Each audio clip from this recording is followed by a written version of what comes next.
ጤና ይስጥልኝ ተመልካቾቻችን የዕለቱን ዋና ዋና ዜና በምልክት ቋንቋ ይዤ ቀርብ ያለው አብራችሁን ቆዩ።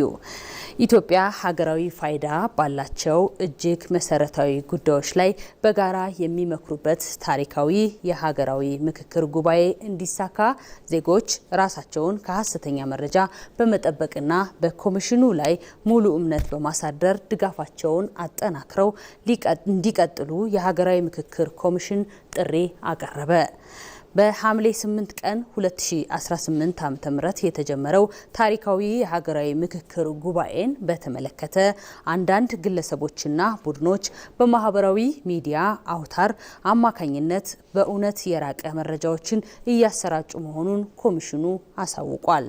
ኮሚሽኑ የመነጋገር ነጻነትን ሙሉ በሙሉ የሚያከብር ገለልተኛ ተቋም በመሆኑ ግልጽ፣ ገንቢ የሆኑ ሀሳቦችንና ውይይቶችን የሚቀበል ቢሆንም ሰፊው የኢትዮጵያ ሕዝብ በሐሰተኛ መረጃ እንዳይታለል አስፈላጊ ክትትል በማድረግ ለሕዝቡ ይፋ ማድረግ እንደሚገባ አስገንዝቧል። ሀገራዊ ምክክሩ የሁሉም ኢትዮጵያውያን ነው። የዚህ ሂደት ስኬት የሚወሰነው ዜጎች በትዕግስት በጥበብና በጋራ ኃላፊነት ስሜት በመሳተፍ በሚያሳዩት የጋራ ቁርጠኝነት ላይ ነው። ይህን እያከናወነም ይገኛል። ሂደቱ የተጀመረው በውጤት ገና ነው። ይህን ውጤት በትዕግስት በመጠበቅ ደግሞ ከመላው ኢትዮጵያን የሚጠበቅም ይሆናል። የሀገራዊ ምክክር ጉባኤ ኮሚሽን ባወጣው የአሰራር ሂደቶች መሰረት እያከናወነም ይገኛል። በዚህ መሰረት ባለፉት 4 ቀናት ኮሚሽኑ የጉባኤውን ተሳታፊዎች የተጣለበትን ትልቅ ሀገራዊ ኃላፊነት በአግባቡ እንዲወጡ፣ እርስ በርስ እንዲተዋወቁ ማድረግን ጨምሮ ለሂደቱ ጠቃሚ በሆኑ የእውቀትና የስነ ልቦና ዝግጅቶች የሚደረጉ መደላድሎችንም ፈጥሯል። ይህም የሀገራዊ ምክክር ጉባኤ አንድ አካል መሆኑንም ሊታወቅ ይገባልም ተብሏል።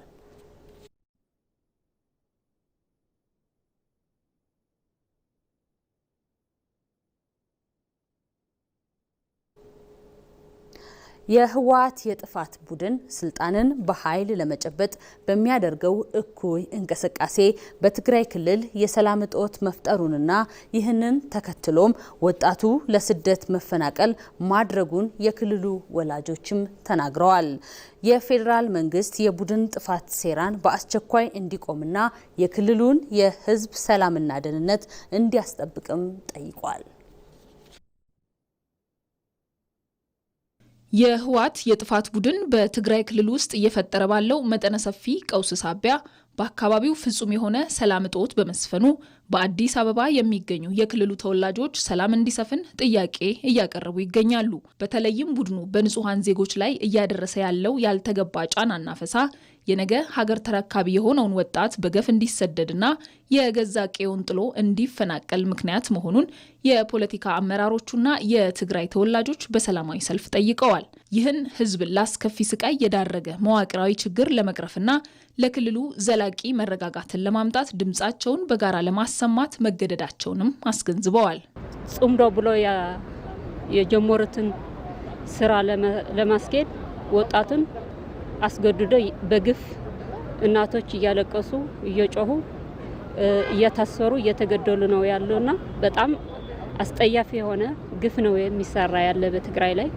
የትግራይ ህዝብ ሰላም እንደሚፈልግ ጦርነት እንደማይፈልግ በህወሓት የሚባል ቡድን ሰላም አጥቶ እዚህ አዲስ አበባ እየመጣ በተለያዩ ኢትዮጵያና ሊቢያ ኦሬዲ የመን ምናምን እየተሰደደ ስላለው ይህ ወጣቱ አብዛኛው የትግራይ ህዝብ ይህን መቆም አለበት። ፌዴራል መንግስትም የበኩሉ የሚገባው እንዲወጣ ሰላም እንደምንፈልግ ፕሪቶሪያ መተግበር እንዳለበት ይህንን ለማሳየት ነው ወደ አደባባይ ያወጣ ነው። የትግራይ ወጣቶች ግን በአሁኑ ሰዓት እናት ተሸማቃ ቤት ውስጥ ነው ያለችው። ወጣቶቹ ልጄ ዛሬ ሞተ አለ ሄደ እያለች በስጋት ነው ያለችው። የኔ እናት ቤቷ አርፋን እየተቀመጠች በፈለግነው ሰዓት እየገባን በፈለግነው ሰዓት እየወጣን ትግራይ ላይ ያለው ነገር ግን በጣም የሚያሳዝን ነው። ይህ የጥፋት ኃይል ስልጣንን ያለ አግባብ ለመንጠቅና የግል ፍላጎቱን ለማርካት በሚል በትግራይም ሆነ በመላው ኢትዮጵያ ላይ ከፍተኛ ትርምስና ሁከት እየፈጠረ እንደሚገኝ ሰልፈኞቹ በጽኑ አውግዘዋል። ቡድኑ ሀገር አቀፍ ጥፋትን ለመደገስ ካለው ጽኑ ፍላጎት የተነሳ ከታሪካዊ የኢትዮጵያ ጠላቶች ጋር ጭምር እኩይ ጥምረት በመፍጠር እየሰራ መሆኑን ያመለከቱት ሰልፈኞቹ ዓላማውም ኢትዮጵያ በአሁኑ ወቅት የጀመረችውን ሁለንተናዊ የልማትና የእድገት ጉዞ ማስተጓጎልና ማዳከም እንደሆነ ይናገራሉ። ቡድኑ ኢትዮጵያም ይሁን ትግራይም ይሁን እኔ ካልገዛሁት ከኔ ውጭ ያለ ሁሉም ባዳ ነው ብሎ ነው የሚያስበው። እሱ ሲኖር ኢትዮጵያ የሁላችን ሀገር ናት ይላል። እሱ ሲኖር ትግራይ የሁላችን ክልል ናት ይላል። እሱ ሳይኖር ደግሞ ትግራይ መታመስ አለባት፣ ኢትዮጵያ መታመስ አለባት። እቺ ሀገር እኔ ካልመራዋት ትፍረስ የሚል ኃይል ነው። ይህንን እያደረገ ያለ ደግሞ ከሌሎች ከኤርትራና ከሱዳን ኃይሎች ጋር ጽምዶ የሚል የማይሆን ጋብቻና ቃል ኪዳን ያልተቀደሰ ቃል ኪዳን አስሮ ወጣቶችን እያፈሰና ከአገሪቷን ለቆ እንዲወጣ እያደረገ ነው ያለ። በሰላማዊ ሰልፉ ላይ የተገኙ የትግራይ ተወላጆችና የፖለቲካ አመራሮች የፌዴራል መንግስት የህዝብን ደህንነት የማስከበር ህገ መንግስታዊ ኃላፊነቱን እንዲወጣ ጥሪ አቅርበዋል። መንግስት ይህንን የሀገርና የህዝብ ጠላት የሆነ የጥፋት ኃይል በአስቸኳይ እንዲያስቆም፣ በክልሉ አስተማማኝ ህግና ስርዓት እንዲያሰፍን እንዲሁም የትግራይን ህዝብ ዘላቂ ሰላምና ህልውና እንዲያስጠብቅ ጠይቀዋል። ትግራይ ላይ ያለ ሁኔታ እንዲቆም ሁሉም የኢትዮጵያ ህዝብ ከትግራይ ህዝብ ጎን መሰለፍ አለበት ብዬ ነው የሚያስበው።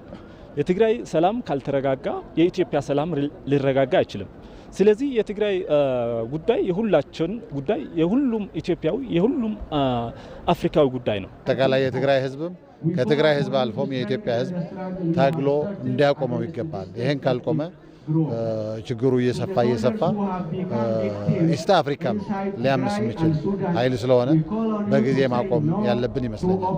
የህወሓት ቡድን የጀመረው ይህ የጥፋት መንገድ የትግራይና የአጎራባች ክልሎችን ህዝብ ዳግም ለከፋ ሰብአዊ ቀውስና መፈናቀል የሚያጋልጥ በመሆኑ ከዚህ ድርጊቱ እንዲታቀብ ጥሪ ቀርበዋል። በኦሮሚያ ክልል አስተማማኝ ሰላምና የህግ የበላይነትን በማስከበር ኢኮኖሚን በማሳደግና በማህበራዊ ጉዳዮች ላይ በማጠናከር በአመቱ ውጤቶች የተመዘገቡበት ነው አሉ የኦሮሚያ ክልል ርዕሰ መስተዳደር አቶ ሽመልስ አብዲሳ። የጨፌ ኦሮሚያ መደበኛ ጉባኤ በአዳማ መካሄድ ጀምሯል። የጨፌ አባላትም በ2018 የስራ አፈጻጸም ስኬታማ መሆኑንና በቀጣይ ተጨማሪ መሰረት ልማቶች እንዲገነቡና በተለያዩ ምክንያቶች የተስተጓጎሉ ፕሮጀክቶች እንዲጠናቀቁ ጠይቀዋል።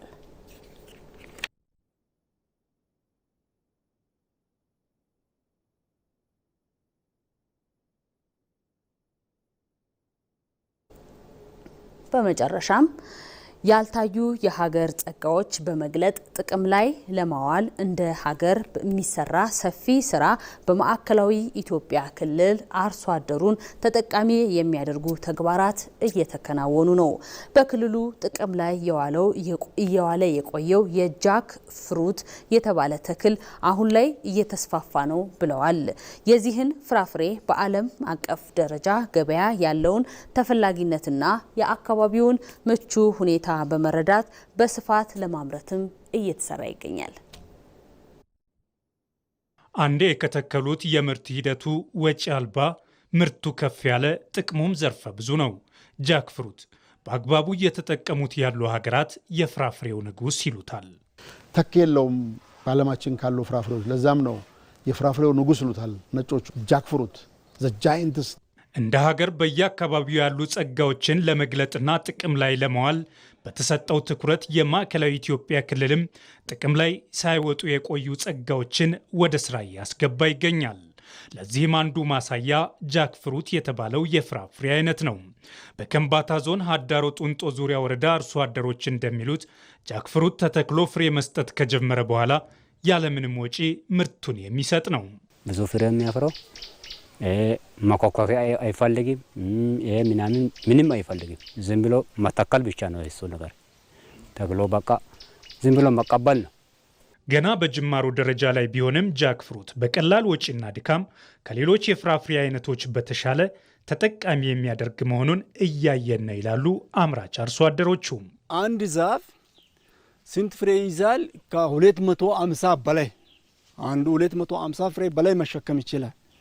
ከዛ ደግሞ አንዷ ፍሬ ውስጥ የሚበላው ፍሬ 300 እንደኔ አካባቢ ማለት በአመት ያ 3 4 እንደዛ እያስረከብን ነው። ከአንድ ዛፍ በአመት አነሰ ከተባለ ያ ከ15000 በላይ ነው። እንደዛ ነው የምናገኘው። ከሚይዘው ቁጥር ጋር ስናነጻጽር በአንድ እንጨት ላይ ከ250 እስከ 350 ፍሬ ይይዛል። ይሄ አርሶ አደር ኢኮኖሚካሊ በደንብ ጠብቆት የሚያደርግ ከሆነ በ200 ብር እንኳን 150 ብር እንኳን የምናባዛ ከሆነ ከ50 እስከ 40 ሺህ ብር ይሸጣል ማለት ነው በአርሶ አደር ደረጃ ሁሉንም ወደ ገበያ የሚያወጣ ከሆነ። ይሄ ደግሞ ከሌላኛው ከአቮካዶ ጋር ከምንም ጋር በመናነጻጽርበት ጊዜ ቢያንስ የ100% እጥፍ ለውጥ አለ ነው ለአርሶ አደሩ። የማዕከላዊ ኢትዮጵያ ክልል ሁሉም አካባቢዎች ጃክፍሩትን ማምረት የሚችሉ ሲሆን 95 በመቶ የሚሆኑት ግን ከፍተኛ ምርት መስጠት የሚያስችል የአየር ንብረት አላቸው። አሁን ቀደም ሲል የነበሩ ጸጋዎቻችን ከአቧራ ከለበሱበት አንስተን ወደ ሀብት መቀየር በመጀመራችን አዳዲስ ያልታዩ ጸጋዎቹም ብቅ ማለት ጀምረዋል። ከነኚህ ውስጥ አንዱ እንግዲህ ትውልድ ተሻጋሪ የሆነው የጃክፍሩት ለኛ ትውልድ ተሻጋሪው ገጸ በረከት ነው ያለው። ጃክፍሩት ትውልድ ተሻጋሪው ገጸ በረከት ለምን ካልክ ከተከልከው 4ኛ አመት ላይ ማፍራት ይጀምራል። ከ100 አመት በላይ 100 አመት ፕላስ ፍሬ ይሰጣል። ፍሬው ማጋነን እንዳይሆንብኝ እንጂ አሁን በእኛ ሀገር ሁኔታ ገና ነው። ሌሎች ዓለማት ላይ አንድ ጃክፍሩት ከ15 እስከ 30 40 ዶላር ያወጣል። ኤክስፖርት ቢደረግ በጣም በዓለም ገበያ ተፈላጊ ነው። ስለዚህ ግን አዋራ ለብሶ ኖሯል። ስለዚህ ክልሉን ሁኔታ ወስደን ስናይ ይሄ ክልል ማዕከላዊ ኢትዮጵያ ክልል ኦልሞስት 95%ቱ ለጃክፍሩት የተመቸ ነው። 100%ቱን ማብቀል ይችላል፣ ግን 95%ቱ ከፍተኛ ምርት መስጠት የሚችል እድል ያለው ነው። ጃክፍሩት ከኢኮኖሚያዊ ጠቀሜታው ባለፈ ፋይዳው ዘርፈ ብዙ በመሆኑ በማዕከላዊ ኢትዮጵያ ክልል ብቻ ሳይሆን በመላ ሀገሪቱ መመረት እንዲችል እየተሰራ ነው። ከምግቡና ከምናገኘው ገቢ ባሻገር ከዓለም ሀብት ላይ ካርቦን ሽያጭ ማካሄድ እንችላለን። ምክንያቱም በምን ተክላት ጃክፍሩት ልክ የካርቦን ክሬዲት መብታችንን ክሌም ማድረግ ከዓለም ሀብት ላይ ክሌም ማድረግ እንችላለን ማለት ነው። ልክ አሁን ደን ባለባቸው ቦታዎች ተለክቶ ካርቦን ክሬዲት አለ። ልክ እንደዛ ሁሉ ይሄንን አምርተን እዚህ ስራ እድል እንፈጥራለን፣ ገቢ እናመጫለን፣ ምግብ እናመነጫለን፣ የኢንዱስትሪ ግብዓት እናመነጫለን። አዘ ሴም ታይም ደግሞ ካርቦን ፈንድ ማምጣት የሚቻልበት እንደ ሀገር እድል አለ። እኔ ከማዕከላዊ ኢትዮጵያ ፋይዳው ማለፍ አለበት።